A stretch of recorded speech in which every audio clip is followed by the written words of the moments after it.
إن كاغوا ساقط تلقي أيوب فصل كي وقت بين تيجين كسان أهنا ما هو مستقبل كيسو نوعي كانتونو. To say for yourself, you're supposed to graduate this year. Listen to Mr. Johnson. What kind of future do you think you're going to have? fadlan adigoo i xushmeynaya hayga oran waad guuldarraysatay guuldarradu waa dhacdo maaha shakhsi xaqiiqad ahaan mudane johnson waxaanad ka hadashay mustaqbal laakiin maadaa noo diyaarinayaba إذا رأينا نقول keliya ta dhegeyso waxaan oran doono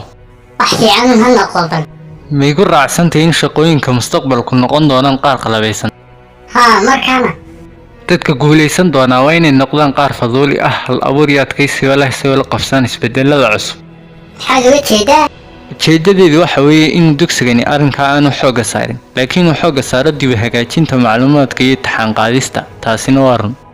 laakiin dunidan aynu maanta joogno hal abuurka ayaa ah xirfadda ugu muhiimsan ee hogaaminta وما سيدا صدر سنتي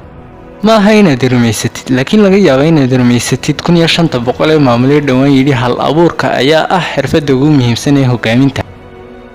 eeg dhawaan dadka looguma shaqaalaysiin doono waxay ogyihiin yaa daneynaya waxay ogyihiin iyo xaqiiqo yar ay qaybsan yihiin sheekh google ayaa noo joogo taa nagaga filan mustaqbalka dadka waxa lagu shaqaalaysiin doonaa waxay ku qaban karaan aqoontooda iyo siday u xallin karaan dhibaatooyinka caalamka ma aha kaliya taraac tilmaamooyin iyo jihooyin iyo goobo keliya oo aad ka jawaabto way waa sababtaan u warwarsanahay shaqooyinka robotiga ee dugsigan lagu bartana waa in laga joojiyo waayo shaqooyinka robotiga cid isagooga fiicani maba jirtaba aasaasaha bilyaneerka ee Alibaba waxa yidhi ma aha inaynu la tartanno maskaxda gacanta ku samayska laakiin waa inaynu xoogga saarno horumarinta maskax bini'aadam oo gaar ah mudane johnson darolyaha waxaa loogu talagalay ilkaha maaha maskaxda bini'aadamka haddaba shaqooyinkan aqoonta ku salaysan ay soo noqnoqonaya waa inaynu dib uga soo tagnaa haddii kale mustaqbalka waxaad arki doontaa dad badan oo fasalkaaga ka qalin jabiyey kuna biiray safafka dadka bilaa shaqada ah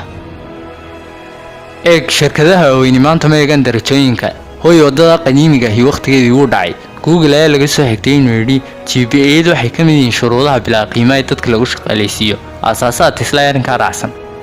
sidan waxaan leeyahay anigoo warwarsan oo murugaysan haddii aad ku socotid inaad sidii shalay aad wax u bartay maantana wax u bartid waxaad naxadaysaa annaga oo ah ardayda berri mudane johnson runtan kaala hadlaya mararka qaarkood in fasalkaaga la dhex fadhiyaa way adag tahay mar walba waxaan ka fikiraa in haddii aan saacaddeegin laga yaabo inay dhaqsato markaa waan ku dhegeystaa shaqadeedana waan qabsadaa anoo isla saacad baanu dhaaftay ayuun baan ogaadaa inay 3 marar unahayd marka haddii aad la yaabantay sababtaan ugu aajisno fasalka eeg ma doonaysa inaad ku yarnacsiisid wax akhriska kan sii buug muqarrara dadka qaari waxay u maleeyaan inaynu khaladka leenahay taasina way dhibaysaa waxay yidhaahdaan waad ku hogaamin kartaa faras meel biyo leh laakiin kama dhigi kartid in cabo biyaha anna miyaan ka yidhi ugu horrayn milix ayaad ugu daraysaa faraska cawskiisa kadib isagaa haraadaya haddii aad farxad dhex keentid fasalkana arday kastoo xun ayaad ka dhigaysaa mid fiican isagoo iyada ama isagoo ogaanaya quruxda runta ay leedahay waxbarashadu mudane johnson igama aha akhlaaq xumi waxaad nooyaysaa shaqada ugu muhiimsan caalamkan waad dhistaa abuurtaa sidoo kale badbaadisaa nafaha laakiin haddaad si dhaba u daneynaysid mustaqbalkayga saad leedahay waa inaad si dhammaystiran ugu hurtid sidoo kale si daacadnimo u weydiisid naftaada sideen ugu diyaariyaa wiilkan yar mustaqbalkiisa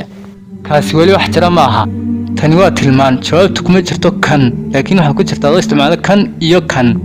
eeg mustaqbalka waxaa loo baahnaan doonaa dabacsanaan iyo naxariis badan dad niyad wanaagsan iyo xikmadba leh siday kor ugu qaadaan caalamkan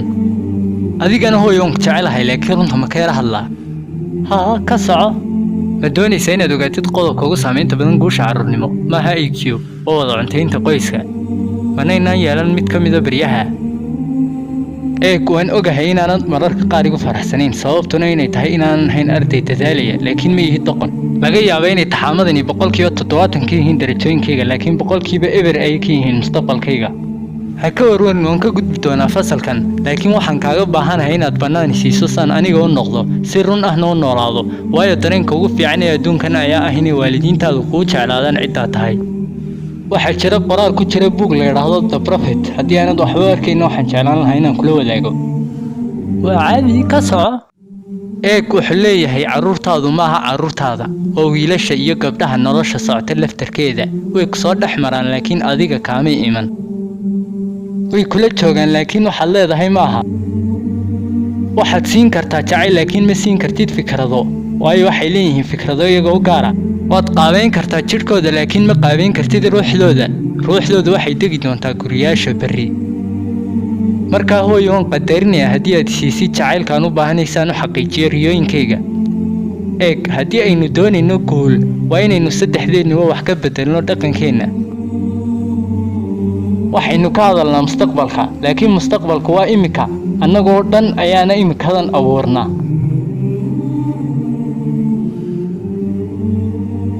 weligii kuma maqal adoo sama hadlaya haa maan ogeyn laakiin waxaan u tegi doonaa maamulka waxaan isku dayi doonaa inaan waxyaabaha qaar bedelo waa igu ballan